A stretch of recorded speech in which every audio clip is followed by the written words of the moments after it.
Ça fonctionne et donc bravo, bravo. Et donc, qu'est-ce qu'on a fait la dernière fois? Vous avez révisé. Ouais, Ouais, les bas surtout. Si. Ouais. On avait un peu ouais, laissé tomber le texte pour faire des révisions. exactement. Est-ce que ça a clarifié un peu ou pas? Ça Ou clarifie pas? tout. Ouais, ok. Pour moi, Très ça fait bien. clarifier plusieurs points, oui, il me semble. Ouais, bon. Et ben c'est cool. Et donc là, on est dans les quoi? Dans les suppositions correctes? Oui, tout à Ok. fait. Très bien. Donc il y en a plusieurs types. On va essayer de voir tout ça. Ok. Est-ce qu'une supposition correcte est nécessairement conceptuelle ou non conceptuelle? Conceptuel. Conceptuel. Elle est nécessairement conceptuelle. Ok. Très bien. Super. Et est-ce qu'elle réalise son objet? Euh, Non. ah, Non. ah. Ah. Ah. Non, dit Sabine. Pourquoi? Parce que elle appréhende, mais c'est un coup de bol, quoi. Donc elle ne le réalise pas. C'est Oui. pas. On dirait pas qu'il peut réaliser l'objet, mais pas toujours. Ah, qui pourrait réaliser son objet. Ouais, ouais. Ouais, ouais. Ok. Elle pourrait Et réaliser son objet, mais pas toujours. C'est-à-dire qu'il y aurait des suppositions correctes qui réaliseraient leur objet. Non, dit Sabine. Oh, il va y avoir du fight. ouais, Non, enfin, ouais. Du, du fight dialectique. J'ai un doute avec moi-même aussi.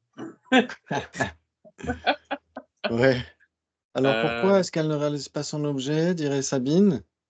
parce qu'elle lève pas vraiment toutes les surimpositions. Je veux dire, si elle tombe dessus, c'est quand tu parles de l'heure, 4 heures, etc. Quand je dis que c'est un coup de bol, c'est en fait, c'est oui, elle n'a pas compris véritablement l'objet. Elle est tombée dessus par hasard, en fait.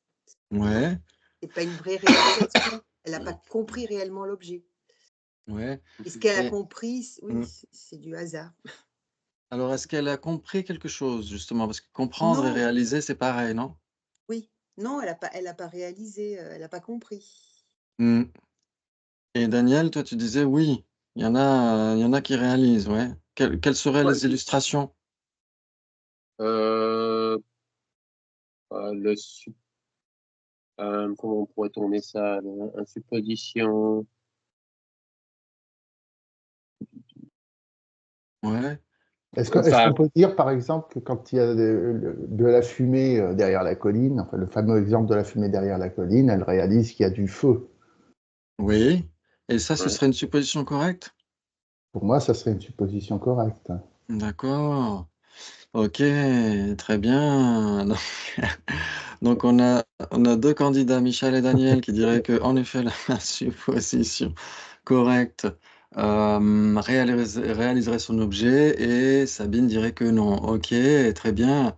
Donc, au moins, on se croirait dans un jeu télé qui va passer dans la seconde manche. On gagne des mérites au moins. J'espère.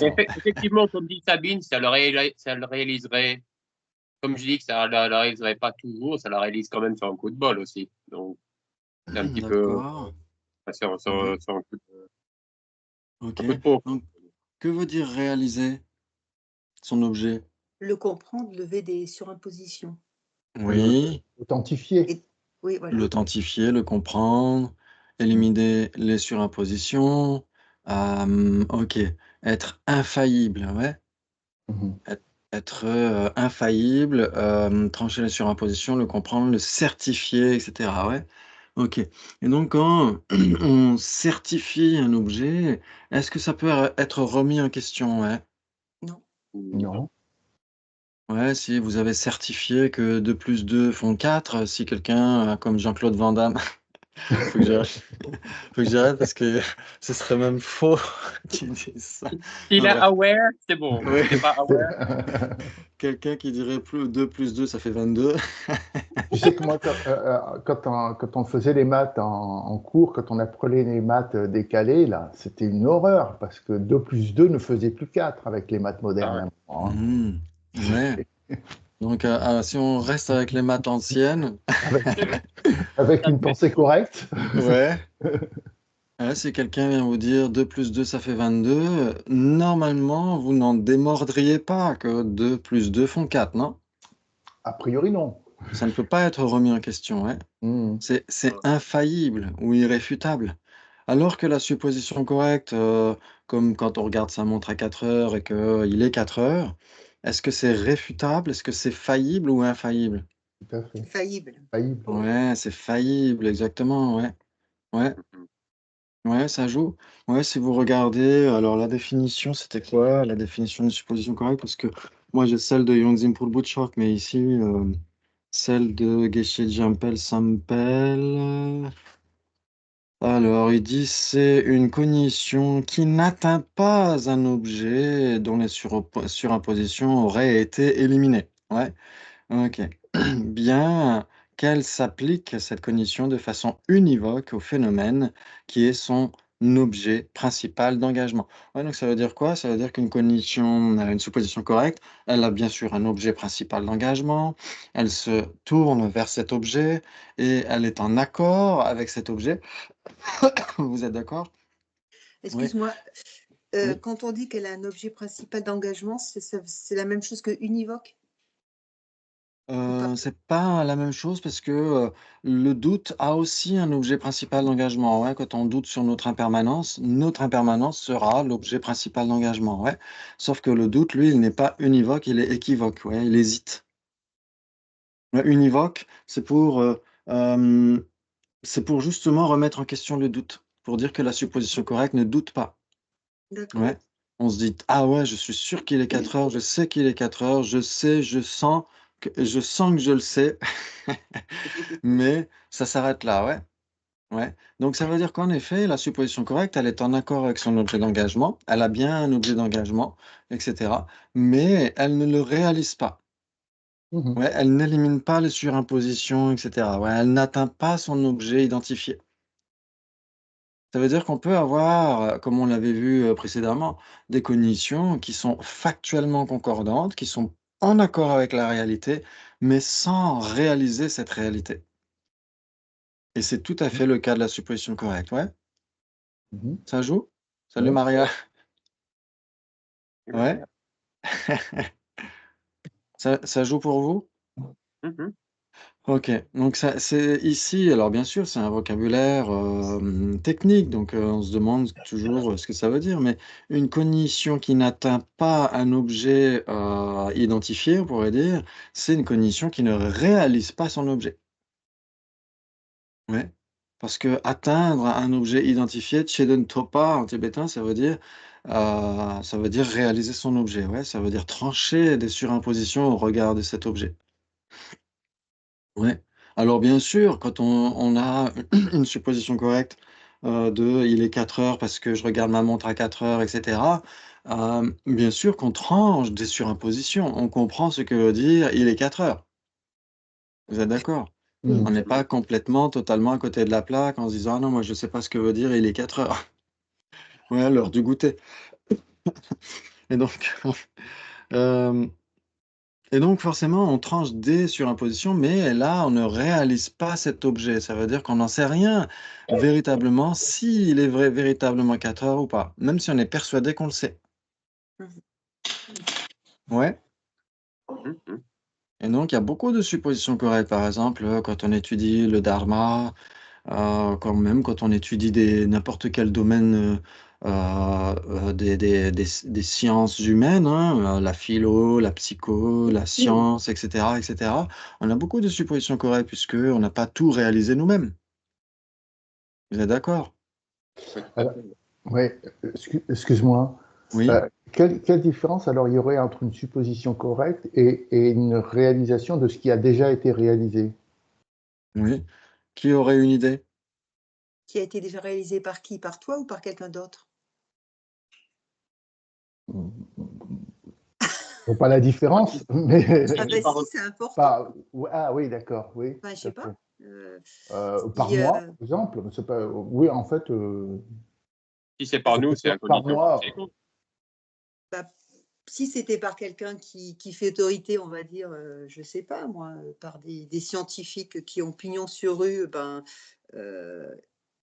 on s'appuie sur eux. Enfin, ils ont autorité, on leur fait confiance. Si on t'a dit que la Terre était pas ronde, était pas plate. Alors, je sais pas quel Alors, c'est scientifique grave, tu là. as Non, mais voilà. Si on te dit un certain nombre de choses comme ça, tu l'as jamais vérifié comme toi-même. Donc, tu supposes que ces personnes qui font autorité, tu es en accord avec eux, tu es d'accord. Mais si c'est que par rapport à toi, notre érudition est quand même limitée. Donc, on peut douter de ce qu'on pense des fois. Et ça peut être mis en question par plein de choses, non? Oui, mais là, tu parles du doute. Moi, je parle de ce qui a déjà été réalisé. Oui, donc il y a Daniel qui disait un truc et c'est passé à l'as. Oui, donc ouais, que si ça a été réalisé par nous en conditions valides, Oui. le deuxième moment, c'est une condition subséquente. Oui, en effet, ouais.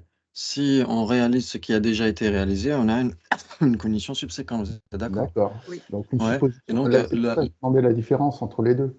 et la différence entre les deux, entre la condition subséquente et la supposition correcte, c'est quoi? Il y en a plusieurs des différences, ouais. Oui, c'est ça. Et quand c'est le deuxième moment de quelque chose qui a déjà été réalisé, Oui, Oui. La correcte, elle n'a pas de subséquente, déjà, il ouais, me semble. Mhm. Et parce qu'elle n'a pas réalisé quelque chose déjà. voilà, ça c'est un point fondamental de Voilà, c'est distinction, hein. on l'a pas forcément réalisé nous-mêmes. Ouais. Oui, en fait, la supposition correcte, elle ne réalise pas du tout. Voilà, voilà. Ouais, pas du Ouais. tout, du tout, du tout. Elle est en accord avec la réalité, Ouais, mais mais encore une fois, elle ne réalise pas du tout. Réaliser, ça veut vraiment dire certifier, et cetera. Alors que la cognition subséquente réalise forcément ce qui a déjà été réalisé. Mhm. Ouais, donc elle est infaillible. Ouais, la supposition correcte n'est pas infaillible, elle est faillible. Ouais, c'est même dans la définition donnée par Yonzim Purbuchok, Mhm. ouais.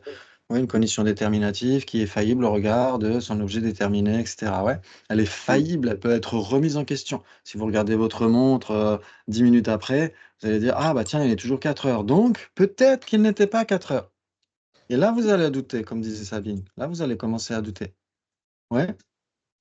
Et aussi une autre distinction, par exemple, Michel, si on essaye de voir d'autres distinctions entre la cognition subséquente et la supposition correcte, qu'est-ce que ça pourrait être?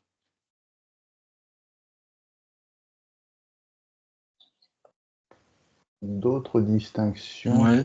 En tout cas, au moins une autre, qui est importante parce que, est-ce que la supposition Une, correcte ouais, une, pardon, une subséquente, elle peut être sensorielle et conceptuelle, et l'autre, elle est que conceptuelle. voilà, une subséquente peut être conceptuelle ou non Vali. conceptuelle. Coucou, salut Valérie qui est en haut Allez, allez. d'Everest. Ouais. Il y a du wifi là-haut? Alors, on t'entend D'accord. pas, ton Pas. micro est coupé. Ouais, son micro est coupé. Oui, je disais que ici j'ai du wifi, là où je loge, j'ai pas de wifi. Donc du coup, je suis à une terrasse là, je dois payer le monsieur pour mon café et puis je suis à vous. Voilà. Ok, ça marche. super. Attendez, allez. Voilà. Voilà. On va lui couper son micro quand même. Oui, oui. Oui, écoutez, oui, attendez, je suis coupé,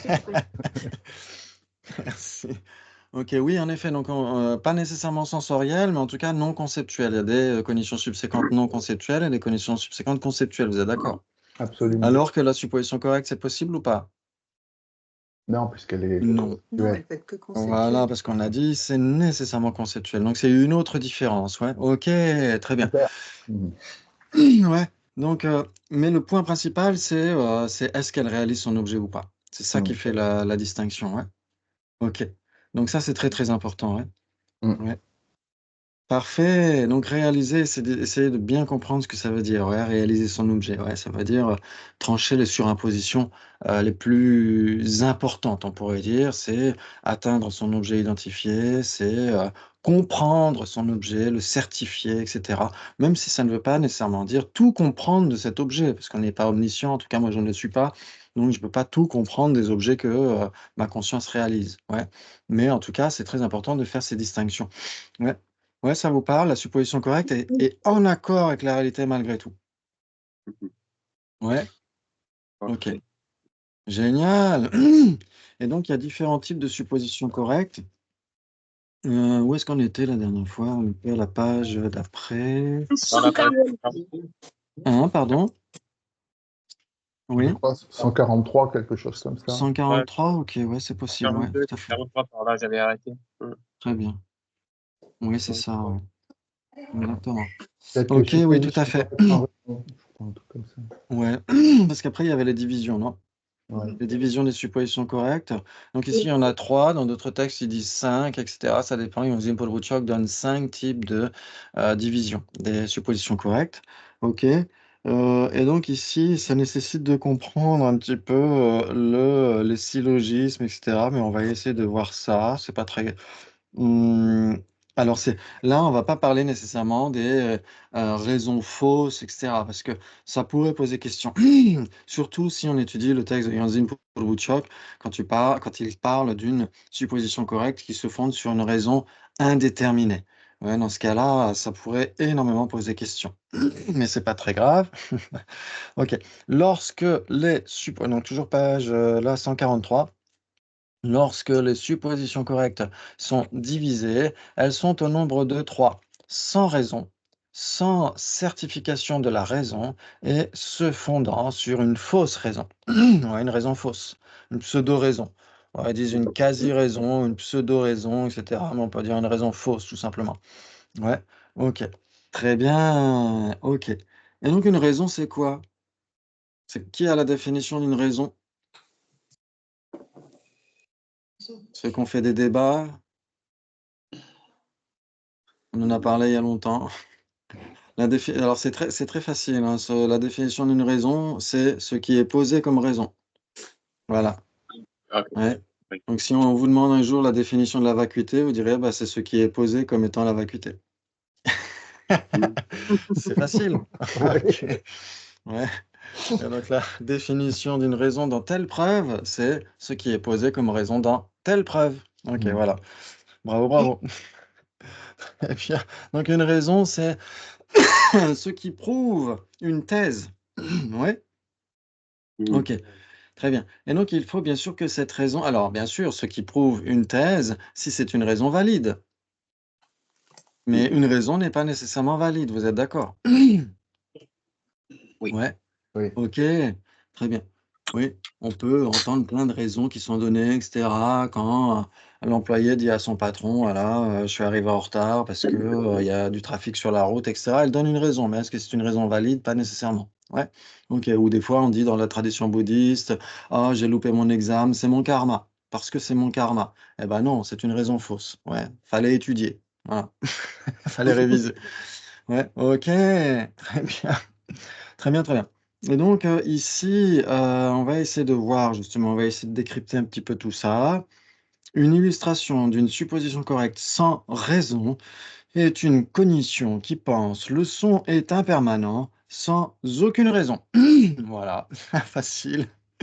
Ouais, vous avez votre prof, votre enseignant qui vous dit, OK, le son est impermanent. Et comme c'est votre enseignant, forcément, vous avez de la c'est votre maître, hein, quand on parle pas d'un enseignant de philo, etc., basique, mais de votre gourou, etc., votre maître, il vous dit le son est impermanent. Vous n'allez pas nécessairement chercher à remettre en question. Vous allez vous dire, bah, je dois développer de la dévotion, donc je dois accepter tout ce qu'il me dit, etc. Et donc, je vais accepter que le son est impermanent. Ouais. Mais là, ça pourrait être une raison. Ouais, on s'est dit, j'accepte que le son est impermanent parce que c'est mon maître qui le dit. Donc, c'est quand même une raison. Mhm. Ouais. Donc, Ok. tant qu'il n'y a pas Ouais. de justification valide, c'est sans raison. Voilà, il n'y a pas de justification même du tout, on pourrait dire. Ouais. On suppose correctement, par exemple, on se dit, tiens, j'ai une intuition, je sais qu'il y aura une place de parking libre là, etc. Je le sais, je le sens, je sens que je le sais, ouais, comme dans la pub pour les assurances. Et c'est tout, ouais, on ne donne pas de raison. Ouais. On se dit, voilà, je suis persuadé qu'il y aura une place de parking à cet endroit, etc. C'est tout.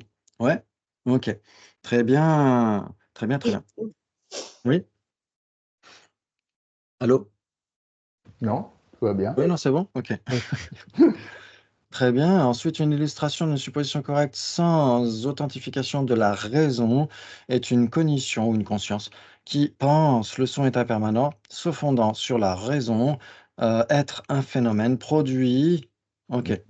OK, produit. Ouais, juste la raison, c'est produit. Ouais. Le son est impermanent car il est produit. Ouais, produit serait la raison. Ouais. OK. Très bien. Mais sans avoir authentifié que le son est produit et que tout ce qui est produit est nécessairement impermanent. Je ne sais pas pourquoi ils ont mis phénomène à chaque fois entre crochets. Est-ce que vous pourriez trouver des non existants qui sont produits? des noms existants qui sont, Qui seraient produits? ils Non, sont mais tous non. produits, les noms existants. Ou pas? Les noms existants, ça n'existe pas, donc ça ne peut pas être produit. Exactement. Donc pourquoi rajouter phénomène entre crochets pour parler des produits? C'est juste de l'encre utilisée pour rien. Ouais, il y a pas besoin. Ouais, ouais, dire C'est parce mieux que pour le c'est français, peut-être. ouais, Je- parce que c'est un produit, ouais, Oui. un produit ou parce que c'est produit, ouais. Ouais, ouais, ça me semble français, mais après, je sais pas pourquoi ils ont mis phénomène produit, allez savoir. Bon, c'est pas grave. Très bien. Mais sans avoir authentifié que le son est produit et que tout ce qui est produit est nécessairement impermanent. Ouais, donc sans avoir authentifié que la raison est établie et sans avoir authentifié l'implication. Ça vous parle ces, termes, barbares? Ouais, OK. Très bien, ouais, si, en effet, on se dit: «OK, j'ai appris que le son était impermanent, OK, et on m'a dit que, il est impermanent car il est produit, OK. Donc j'ai une raison qui m'est donnée, je vais accepter cette raison, sauf que, je n'ai pas nécessairement certifié que le son était produit». Ouais, parce qu'il y en a qui vont dire que le son est permanent, par exemple. Il y en a qui vont dire que le son n'est pas produit, et cetera, et cetera. Ouais. Et même si on acceptait à la rigueur que le son est produit, on n'a pas nécessairement encore, certifié l'implication. Si c'est produit, c'est nécessairement impermanent. Ouais, ça, on ne l'a pas encore nécessairement authentifié et donc dans ce cas-là, en effet, on a une supposition correcte. En effet, cette supposition correcte s'appuie sur une raison, même une raison valide, mais ici, cette raison n'est pas certifiée jusqu'au bout. Ouais, c'est juste ça, ouais. OK. Très bien, très bien, très bien.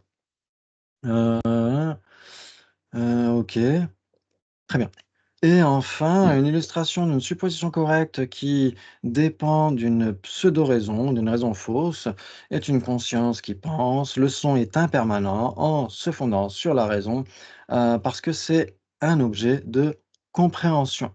Waouh, c'est magnifique ça! OK, ou parce que ça existe, ouais, OK. Le son est impermanent car il existe, ouais. Est-ce que c'est une raison valide? Non, parce qu'il y a des permanents qui existent et qui ne sont pas impermanents. Oui, exactement, parce que tout ce qui existe n'est pas nécessairement impermanent, donc il y a pas d'implication. La raison est établie, le son existe, le son est un objet de compréhension, mais le fait d'exister prouve-t-il le fait d'être impermanent? Non, puisque en effet, il y a des existants qui sont permanents. Ouais, ça joue. Donc c'est là où on parle d'une raison indéfinie. Ouais, Magne petensi en tibétain. Magne peta ou Magne petensi, c'est une raison indéterminée. Mais le problème, il faut faire attention, c'est que en général, pour une raison indéfinie, une raison indéterminée, euh, ce qu'il faut essayer de voir, voyons voir. OK. Donc en général, c'est que, en effet, la raison est établie, mais elle ne prouve pas son objet, ouais, elle ne prouve pas sa thèse. OK, parfait. Mmh. Ouais, tout à fait et donc ici, si on dit: «Le son est impermanent, car c'est un objet de compréhension», OK, donc il est bien impermanent et il est bien un objet de compréhension, mais c'est une raison fausse. Ouais, donc on emploie une raison fausse, ouais. Parfait, parfait, parfait. Et il y a aussi, parfois dans certains textes, par exemple, Yonzin Purbucho qui emploie une raison non établie. Ouais, une raison non établie. Donc dans ce cas-là, une raison non établie, il faut que normalement la thèse soit OK.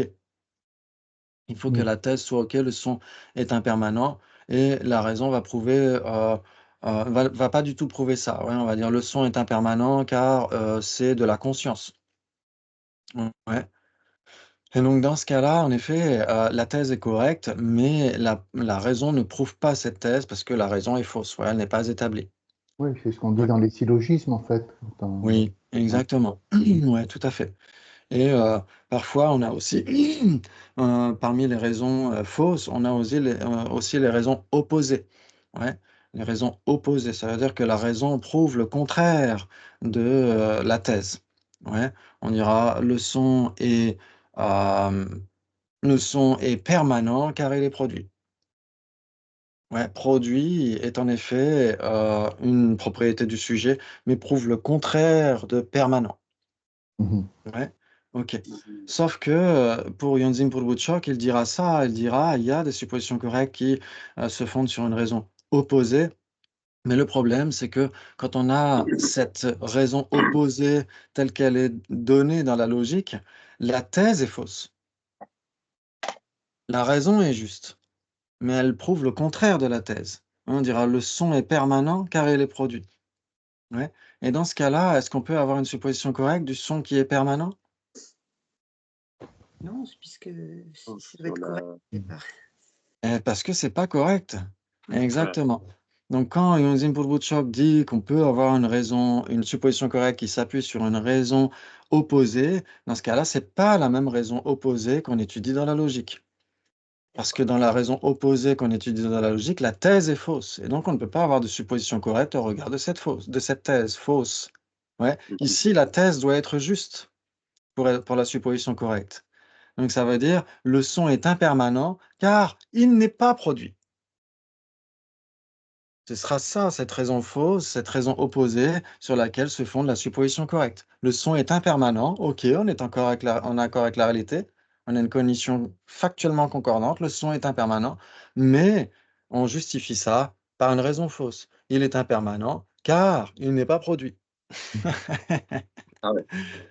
Ouais, donc dans ce cas-là, c'est l'inverse de la raison opposée, qu'on étudie dans la logique. Parce que dans la logique, quand on étudie les raisons opposées, la thèse est fausse, mais la raison est juste et elle prouve le contraire de la thèse. Et là, ici, c'est l'inverse. La thèse est juste pour la supposition correcte. Elle doit être juste, sinon on n'a pas de supposition correcte, on a une cognition fausse. Vous êtes d'accord? Mhm. OK. Donc c'est juste un petit point comme ça parce que moi j'ai eu des conflits avec ça dans ma tête.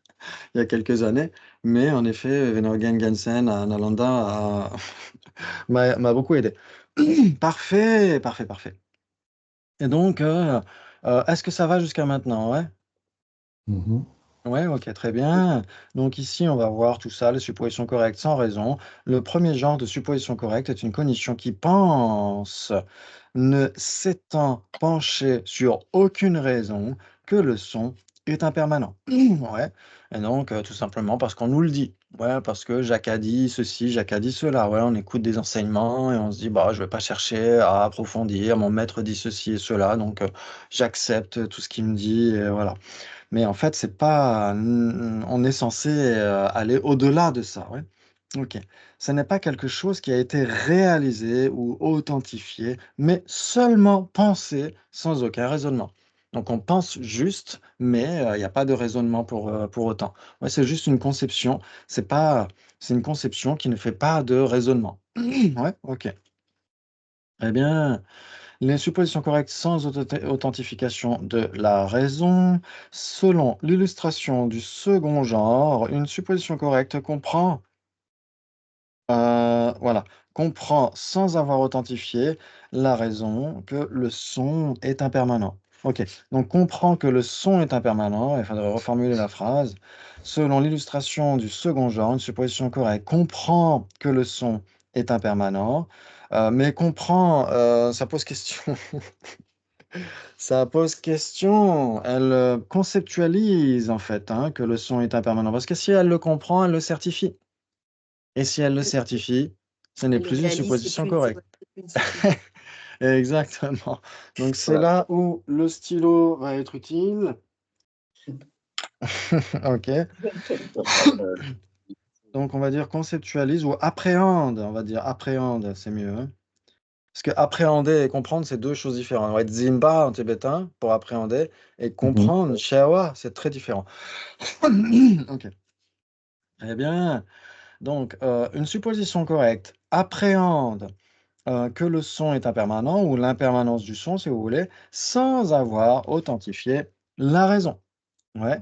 Euh, la raison qui veut qu'il est un produit, ouais, que le son est un produit. Ouais. OK, mais sans avoir authentifié que le son est produit. OK, très bien. Et que tout ce qui est produit, à chaque fois il rajoute phénomène, mais laissez tomber, vous pouvez rayer, ça on pourra le supprimer, qui est un produit est nécessairement impermanent. Ouais, OK, donc la personne n'a pas authentifié ou certifié ce que veut dire produit et n'a pas non plus authentifié l'implication. Ouais, si c'est produit, c'est impermanent. Ouais, ça Mhm. joue? C'est ce qu'on disait tout à l'heure, ouais. OK. Très bien. Elle n'a pas authentifié la présence de la raison dans le sujet, ouais, donc la propriété du sujet, ainsi que la subsomption. Ouais, ça, c'est l'ancien terme qu'on employait à l'époque, et la contre-subsomption. Donc l'implication et la contre-implication. Ouais, parce que ça vient juste du verbe subsumer, être inclus dans. Mais c'est pas très grave. OK. À l'époque, j'employais aussi les mêmes termes, mais Christian Charrier, dans un texte sur la logique de l'un des Karmapas, je ne sais plus lequel. C'est pas grave. Je crois que ça s'appelle Au cœur du ciel en français. C'est c'est sur la dialectique, sur la logique, etc. de l'un des Galois Karmapa. Et Christian Charrier, dans sa traduction, parle d'implication et contre-implication, et j'ai trouvé ça génial. Ouais, c'est beaucoup plus clair. Donc voilà, on garde ça en français, hein, implication plutôt que subsomption. Ouais. Ok, très Excuse-moi. bien. Oui. Juste une petite question un peu à part. La différence entre ça et les prémices qui sont utilisées dans les syllogismes grecs. Oui. Alors, la différence entre l'implication et les prémices, tu veux dire? Implication. Oui, c'est ça.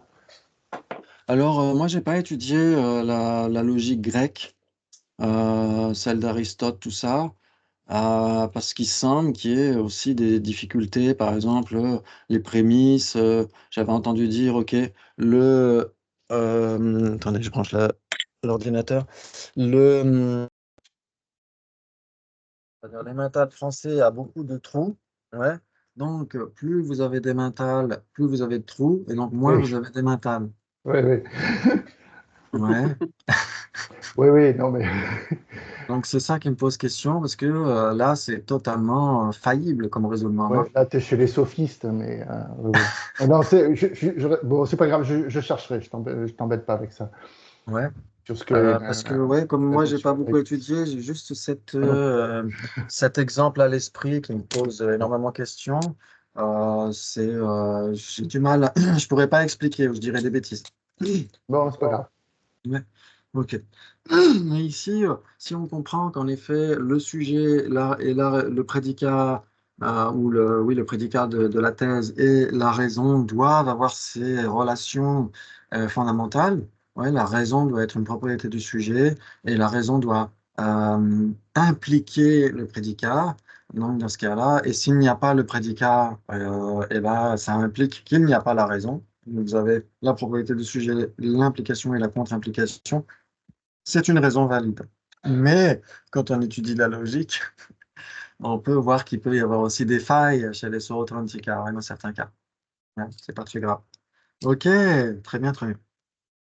Euh, donc quand on étudie la logique bouddhiste. Hmm. Ouais. Très bien. Donc, la personne n'a pas certifié la propriété du sujet, ainsi que l'implication et la contre-implication. Elle appréhende la raison, mais sans authentifier sa validité. Ouais, ok. On pourrait le dire comme ça. Très bien. De sorte que les trois modes ne sont pas établis. Exactement, ne sont pas établis pour cette personne. Ouais, ok. Il ne s'agit pas d'une compréhension fondée sur une raison valide, mais plutôt produite en dépendance d'une pseudo-raison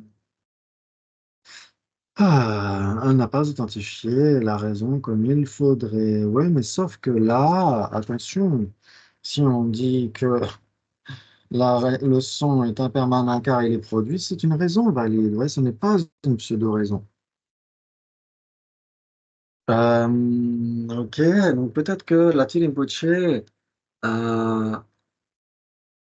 Rinpoche dira qu'en effet, peut-être que dans les définitions, quand on étudie la logique, dans les définitions euh, de la propriété du sujet, etc., on a un sujet d'enquête indéfectible et on a un antagoniste approprié. Ouais. Et donc, si l'antagoniste n'est pas approprié, est-ce qu'on a vraiment un syllogisme valide? Ça pose question. Oui. Et donc, c'est peut-être pour ça que la Rinpoche dit que dans ce cas-là, ce n'est pas une raison valide. En général, le son est impermanent. Le sujet, le son est impermanent car il est produit. C'est une raison valide en général, ouais. Parce que ça s'adresse à une personne qui est un antagoniste approprié. Ça veut dire quoi? Ça veut dire on ne débat pas avec tout le monde. Pas nécessairement. Ouais, moi j'aime bien cet exemple-là. Si vous allez en Angleterre et que vous éternuez, on vous dit God bless you, Dieu vous bénisse. Vous n'allez pas dire, ah bah non, le Bodhisattva Shantideva dit qu'il n'y a pas de Dieu créateur, etc., parce que ceci, parce que cela. Vous n'allez pas lâcher les chiens du raisonnement sur cette personne. Ouais, vous allez dire, bah, Dieu vous bénisse vous aussi. Vous êtes d'accord, vous n'allez pas débattre avec tout le monde. Il y a un cadre du débat. Ouais, moi je me souviens même à Nalanda à l'époque, il n'y a pas si longtemps d'ailleurs, quand on débattait presque tous les midis, etc., il y avait des moines ou des personnes laïques, etc. Ils en avaient marre, ils ne voulaient surtout pas discuter avec nous parce qu'ils savaient qu'on allait débattre. Mais c'était de notre faute parce que nous, on jouait avec ça et ça les saoulait en fait. Mais, mais en fait, on peut débattre qu'avec quelqu'un qui est d'accord pour débattre, quelqu'un qui cherche à savoir. Si la personne ne cherche pas à savoir et qu'elle est dans sa condition fausse, les deux pieds joints, etc., elle ne va pas chercher à connaître. Or, quand on a un syllogisme valide, ce syllogisme doit s'adresser à un antagoniste approprié, donc ça veut dire quelqu'un qui a un doute au regard du sujet. Ouais. Et ce sujet est un sujet d'enquête indéfectible. Ouais, ça veut dire qu'on cherche à savoir est-ce que le son est impermanent ou pas. Ouais. Ouais, vous êtes d'accord? Ok. Donc, c'est pourquoi on a toutes ces définitions un peu complexes dans la logique, parce que ça doit être un indéfectible sujet d'enquête au regard duquel l'antagoniste a un doute, etc., etc. Ouais, ok. Donc, c'est juste pour rappeler ça, et peut-être que c'est ce que la Rinpoche a à l'esprit quand il dit que ce n'est pas une raison valide. Ouais. Dans ce contexte précis d'une personne qui n'a pas certifié la raison ou qui n'a la propriété du sujet ou qui n'a pas certifié l'implication. Ouais, ok. C'est peut-être ça qu'il veut dire. Ouais. Mais sinon, en général, ouais, le son est impermanent car il est produit, c'est une raison valide. Ouais. Ouais, tout le monde sera d'accord là-dessus, non? Parce que Ah ouais, justement, c'est une raison valide parce que je le crois. parce que je le sais, je le sens, je sens que je le sais. Parce que tout ce qui est produit est impermanent. Oui, parce que tout ce qui est Oui, produit est impermanent. Et aussi parce que le son est produit. Ouais, le son est parce qu'il produit. y a les trois modes, parce que cette raison elle-même est les trois modes. Ouais. La propriété du sujet, l'implication et la contre-implication. Ouais. Ah, c'est magnifique. Ah oui. Mais comme on l'a dit, la propriété du sujet, c'est la propriété d'un indéfectible sujet d'enquête. Et donc d'enquête, ça veut dire que l'antagoniste doit chercher à savoir. S'il ne cherche pas à savoir, vous n'allez pas débattre avec cette personne, vous ne pouvez pas lui adresser un syllogisme. Ouais. Si c'est quelqu'un qui a une cognition fausse et qui est les deux pieds joints dedans, on doit adresser une conséquence à l'absurde pour déstabiliser son point de vue. Ouais. Si la personne est persuadée, parce qu'elle a lu dans des bouquins, etc., que le son est permanent, à ce moment-là, on ne peut pas dire, il s'ensuit que le son est impermanent car il est produit, parce que cette personne ne cherche pas à savoir. Elle est persuadée, elle sent, elle sait, elle sent qu'elle sait que le son est permanent. Ouais, dans ce cas-là, on doit arriver avec une conséquence à l'absurde. Il s'ensuit donc que le son n'est pas produit. Et là, la personne va se dire, ah, bah pourtant, quand je gratte une corde de guitare, quand je tape dans mes mains, etc., je vois bien que le son est produit. Ouais, s'il n'y a pas ces causes-là, le son ne vient pas. Et donc, la personne va se dire, ah, il y a quelque chose qui cloche. Et là, on peut adresser une conséquence avec un syllogisme, non? C'est quand même surprenant qu'on puisse débattre sur ce sujet-là. J'ai beau me creuser la tête, je n'arrive pas à comprendre les gens, parce qu'il en existe qui pensent que le son est permanent. Oui, ouais, ouais, tout J'avouerai à que je fait. serais heureux d'assister à un débat, hein. Ouais. Il y a eu Si le on fameux regarde. débat entre Sadhguru et puis ce physicien quantique américain, justement, où il démontrait que le son était permanent. Je ne l'ai pas suivi, mais je vais essayer de le retrouver. Mais c'est hallucinant, quoi. Oui. Alors après, il faut bien comprendre la définition de permanent, de ce qu'est le son, etc. Parce que après, si la personne pense que permanent, ça veut dire continu, etc., dans ce cas-là, ça peut être autre chose. Ouais. Mm. Mais, ouais, par exemple, si on pense à la matière qui est de la vibration, etc., cette vibration, certainement, le son, c'est de la vibration. Mhm. Ouais, donc, si on dit la matière, c'est de la vibration, c'est comment dire, des ondes, on pourrait dire d'une certaine manière, fondamentalement. Et la matière est continue, en fait, hein. Le continuum de la matière est sans début ni fin pour beaucoup de philosophes. Et donc, si on pense que permanent veut dire cela, à ce moment-là, ils ont raison de dire que le son est permanent, dans le sens où il est continu, et dans le sens c'est le Oui, son, la vibration de la matière. La matière a toujours été là, elle sera toujours là, ouais, sous une forme ou sous une autre. Ouais. ouais, c'est pour ça que Donc peut-être l'appellation que, du Bouddha est beaucoup plus intelligente.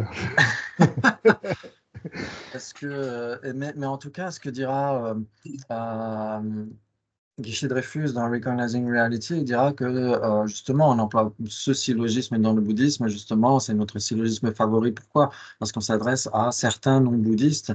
Je crois les Mimamsaka, je ne suis pas très sûr, il faudrait vérifier, c'est au début du texte, où il dit qu'en effet, pour eux, le son est une qualité de l'espace.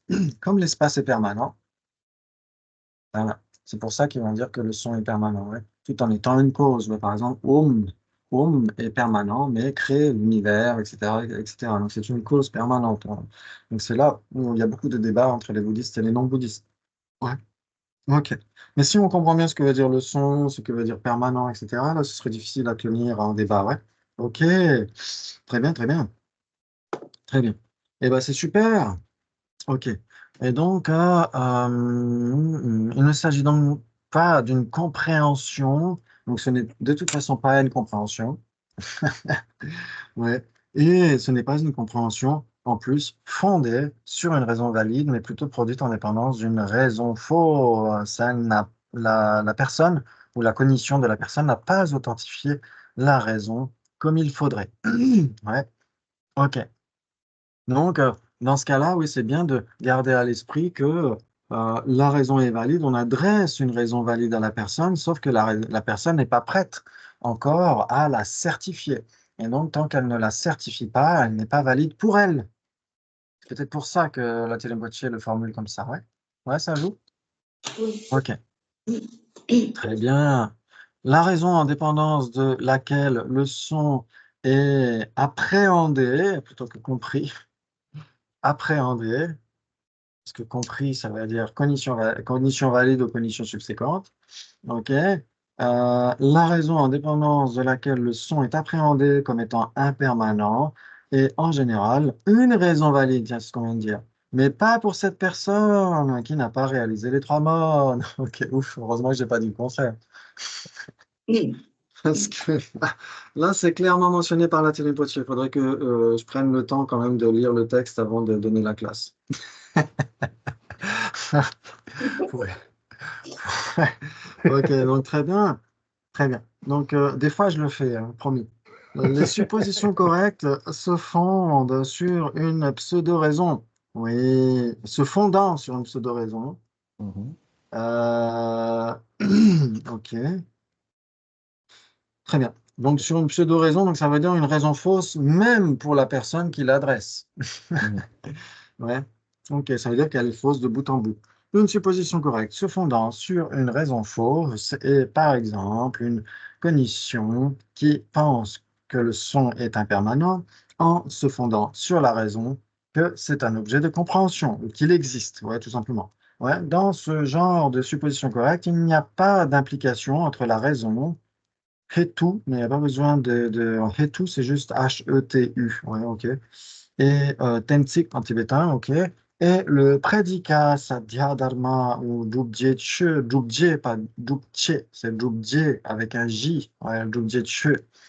De la thèse, Pratijñā, oui, avec, bah, c'est pas grave, on va modifier le sanskrit.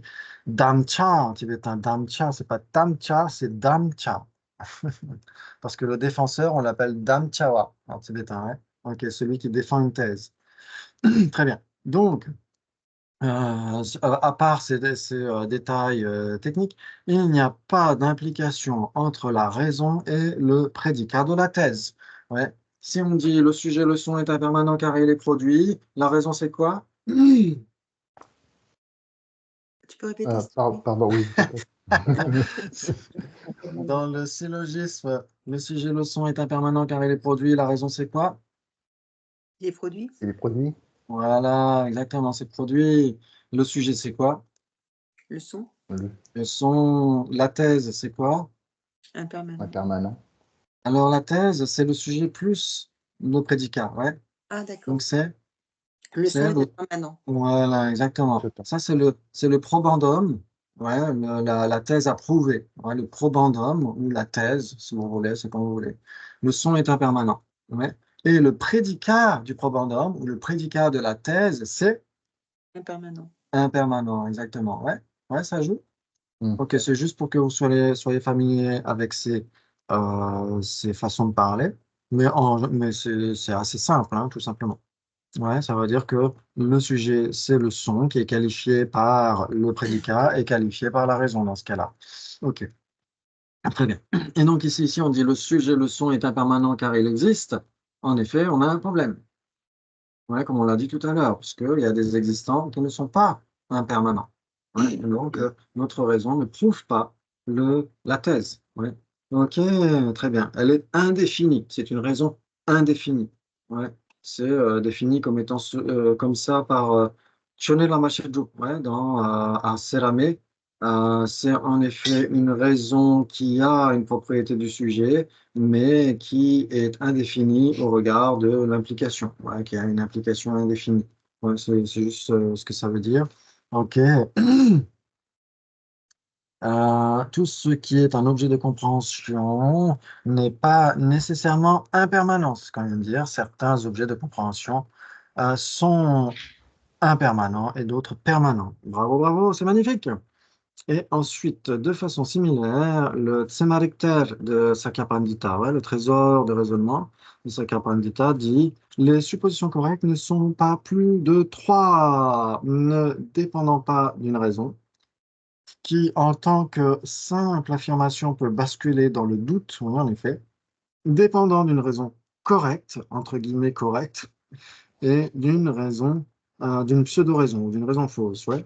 Ok. Et donc, à ce moment-là, pourquoi est-ce que Yonzin Polbutchok donne 5 types de suppositions correctes? Peut-être qu'il n'est pas d'accord avec Sakya Pandita.